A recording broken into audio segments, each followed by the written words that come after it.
পশ্চিমবঙ্গে পঞ্চায়েত ভোটের আগেই শুরু হয়েছিল আইটিসিআরপি নিয়োগের কাজ এবং এই আইটিসিআরপি নিয়ে বেশ কয়েকটি ভিডিও আমরা আগেই বানিয়ে ফেলেছি। আর সেই ভিডিওগুলির মধ্যে অন্যতম একটি ভিডিও হলো এই আইটিসিআরপিদের বেতন সম্পর্কিত। আমরা সেই ভিডিওটির মাধ্যমে বেতন সম্পর্কে একটি ধারণা দেওয়ার চেষ্টা করেছি। এখন আমাদের একজন সাবস্ক্রাইবার দিদি সিম্পল গার্ল রানী, তিনি প্রশ্ন করেছেন, বেতন কি মাসে মাসে পাওয়া যাবে নাকি 3-4 মাস পর পাওয়া যাবে?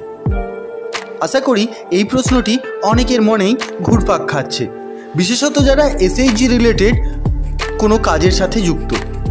যাই হোক, আমরা এই বিষয় নিয়ে আলোচনা করব আজকের ভিডিওতে।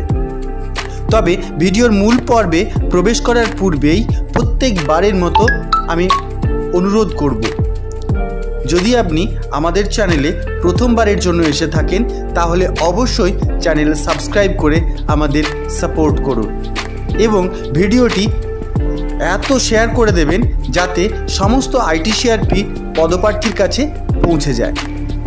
তাহলে চলুন শুরু করে নিই আজকের পর্ব।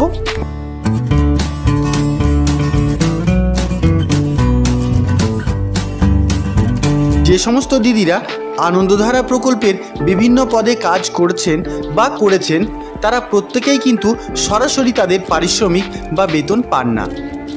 সকলেই সংঘের মাধ্যম দিয়ে বেতন পান।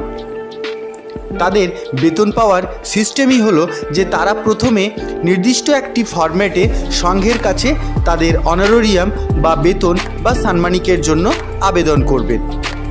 এরপর কোনো সংঘ হয়তো তাদের নিজস্ব ফান্ড থেকে তাদের পেমেন্ট করে দিতে পারে, আবার কোনো সংঘ তা করে না। তবে বেশিরভাগ ক্ষেত্রেই দেখা যায় একটি সংঘ তাদের আন্ডারে যতগুলি এরকম কর্মী রয়েছেন তাদের সবার অনারোরিয়াম বা সাম্মানিক জেলার কাছে রিম্বার্সমেন্টের জন্য আবেদন করেন এবং জেলা থেকে সংঘের সেই ক্লেম রিম্বার্সমেন্ট হলে তবেই সংঘ পেমেন্ট করে এবং সমগ্র প্রক্রিয়াটি সম্পন্ন হতে বেশ সময় লেগে যায়।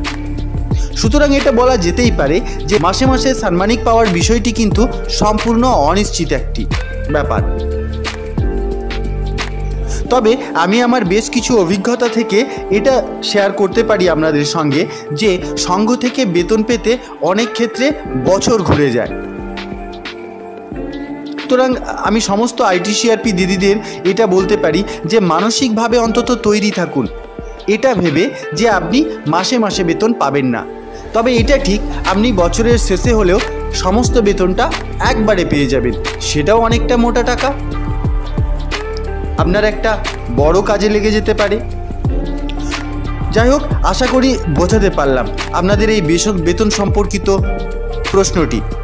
তাহলে আজকে এই পর্যন্তই থাক, আবার দেখা হবে পরবর্তী কোনো ভিডিওতে আপনাদের এই কমেন্টের কোনো উত্তর নিয়ে। Bye bye.